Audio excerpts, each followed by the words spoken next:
अमरावती में संपत्ति कर वृद्धि स्थगित, सुलभा खोटके और रवि राणा में श्रेय की जंग।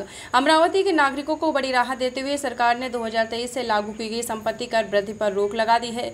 नगर विकास विभाग ने 5 सितंबर को आदेश जारी किया, जिसके तहत अब कर वसूली 2005 के नियमों के अनुसार होगी। विधायक सुलभा खोटके ने इस स्थगन को अपने प्रयासों का नतीजा बताया। वहीं विधायक रवि राणा भी श्रेय लेने की होड़ में हैं। प्रेस वार्ता में खोटके ने स्पष्ट किया कि फोटो खिंचवाने से नहीं बल्कि लगातार प्रयासों से निर्णय आया है। इस फैसले को लेकर अमरावती के राजनीतिक गलियारों में श्रेय की होड़ देखने को मिल रही है। विधायक सुलभा खोटके ने इस मुद्दे को शासन स्तर तक पहुंचाने का दावा किया और कहा कि मुख्यमंत्री और उप मुख्यमंत्री से लगातार फॉलोअप और बैठकों के बाद यह स्थिति मिली है। वहीं दूसरी ओर विधायक रवि राणा ने मुख्यमंत्री को पत्र लिखने और उनसे चर्चा करने का हवाला देकर श्रेय लेने की कोशिश की। बल्कि रवि राणा की ओर से आपको बता दें, विभिन्न समाचार पत्रों में खबर छपवाई गई, जिसमें उन्होंने मुख्यमंत्री शिंदे को पत्र सौंपते हुए फोटो साझा किया और स्थगन के लिए अपने प्रयासों को बताया। जबकि प्रेस कॉन्फ्रेंस में सुलभा खोटके, एनसीपी नेता संजय खोटके और मनपा आयुक्त सचिन कलंत्रे ने बताया है कि कर वृद्धि पर लगी यह रोक आगामी 5 सालों तक प्रभावी रहेगी। आपल्या अमरावती शहरामध्ये महानगरपालिकेच्या माध्यमातून जो टॅक्स होता, पूर्वीचा टॅक्स होता 90 रुपये, परंतु त्या ठिकाणी घराची अमरावती महानगरपालिका क्षेत्रामध्ये जी घरांची मोजणी होती ती मोजणी झाली होती आणि मोजणी झाल्यानंतर या ठिकाणी महानगरपालिकामध्ये त्या ठिकाणी नगरसेवक नसताना किंवा महापौर नसताना त्या ठिकाणी आयुक्तांना सगळे अधिकार होते आणि आयुक्ताच्या अधिकारामध्ये त्या ठिकाणी आयुक्त साहेबांनी निर्णय घेऊन त्या ठिकाणी आपला हा 90 रुपयाचा 250 रुपयापर्यंत टॅक्स वाढवला होता।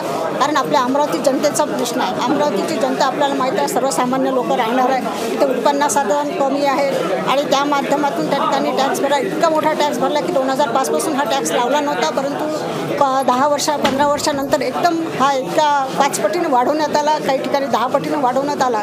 म्हणून त्या संदर्भात शासनाकडे वारंवार त्या ठिकाणी पत्रव्यवहार केला, त्या ठिकाणी मीटिंग्स घेतल्या आणि त्या मीटिंग्सच्या माध्यमातून आमच्या अमरावती शहरातील जनतेचा प्रश्न आहे त्या टॅक्स कमी करावा। परंतु महानगरपालिका आपल्याला माहिती आहे वर्गाची आहे, त्या ठिकाणी उत्पन्नाचं साधन कुठलं नाही, परंतु सामान्य जनतेच्या खिशातून पैसा घेणं आणि महानगरपालिकेचं उत्पन्न वाढवणं हे खऱ्या अर्थानं बरोबर नाही आहे। कारण त्या ठिकाणी लोकांचंच उत्पन्न नाही देतं महानगरपालिकेत कशा पद्धतीने करा, म्हणून या ठिकाणी शासनाकडे वारंवार त्या ठिकाणी पाठपुरावा केला। सन्माननीय उपमुख्यमंत्री अजितदादा यांच्याकडे मीटिंग्स घेतल्या, त्या संदर्भात देवेंद्र फडणवीस साहेब उपमुख्यमंत्री देवेंद्र फडणवीस साहेबांकडे यांच्यासोबत त्यांची भेट घेतली आणि त्यासोबतच मुख्यमंत्री एकनाथ शिंदे साहेबांना सुद्धा या ठिकाणी वारंवार त्या ठिकाणी आपण पत्र दिलं।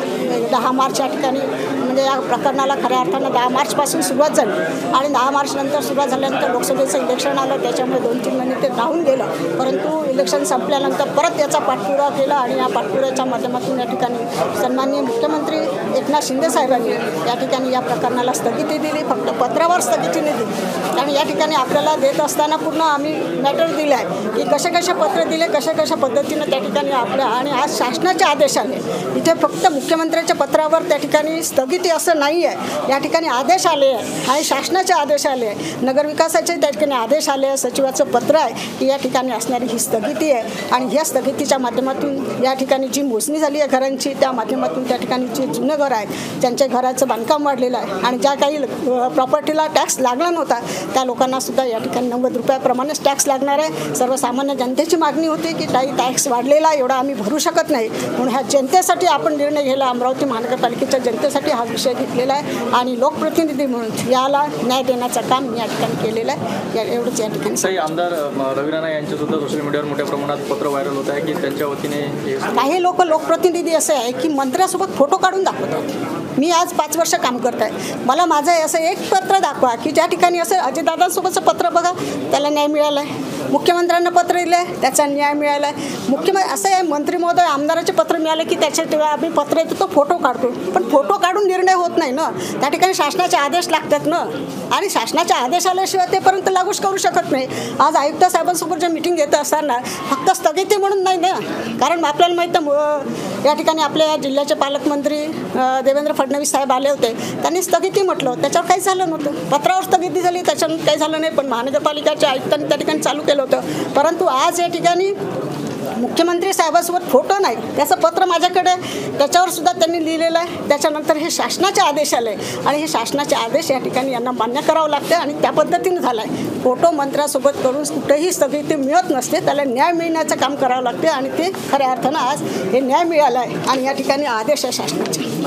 ताई, विधानसभेनंतर समजा सत्ता बदलली तरी हे रेट असेच राहतील की पुन्हा बदल होईल? कोणताही टॅक्स वाढवत असताना त्याला 5 वर्षाची हे असते आणि आज आपल्याला हा निर्णय झाला, हा 5 वर्षासाठी लागू होणार आहे. याच्यानंतर हा टॅक्स 5 वर्षांनंतरच आपल्याला हा निर्णय घ्यावा लागतो. टॅक्स दर 5 वर्षांनी टॅक्स वाढवत असतं, म्हणून या ठिकाणी ते टॅक्स वाढणार नाही, ही स्थगिती मिळाली आणि 5 वर्ष हा कायम राहील. तुम्ही अमरावतीकरांना शाश्वती देता ही 5 वर्षासाठी? 100% शाश्वती देते. महानगरपालिका या ठिकाणी असणाऱ्या टॅक्सच्या संदर्भात मी लोकांसोबत आहे, लोकांसाठी काम करते लोकप्रतिनिधीमधून आणि हा टॅक्ससाठी मी या ठिकाणी शासनासाठी मांडली आणि या ठिकाणी मुद्दा मांडला आणि त्या मुद्द्याच्या माध्यमातून या ठिकाणी न्याय देण्याचं काम हे पब्लिकसाठी केलेलं आहे.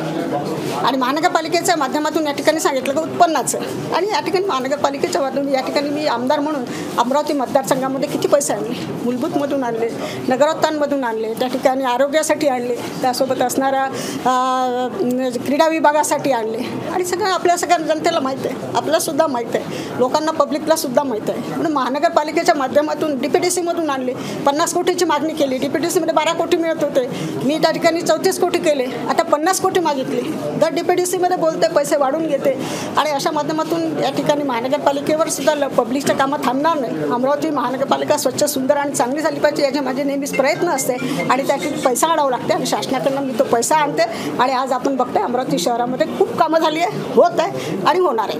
पढ़ते रहिए fight against criminal daily newspaper. आज की खबर में बस इतना ही। वीडियो को लाइक करें और चैनल को सब्सक्राइब कर लें जिससे आने वाली वीडियो की नोटिफिकेशन आपको मिलती रहे।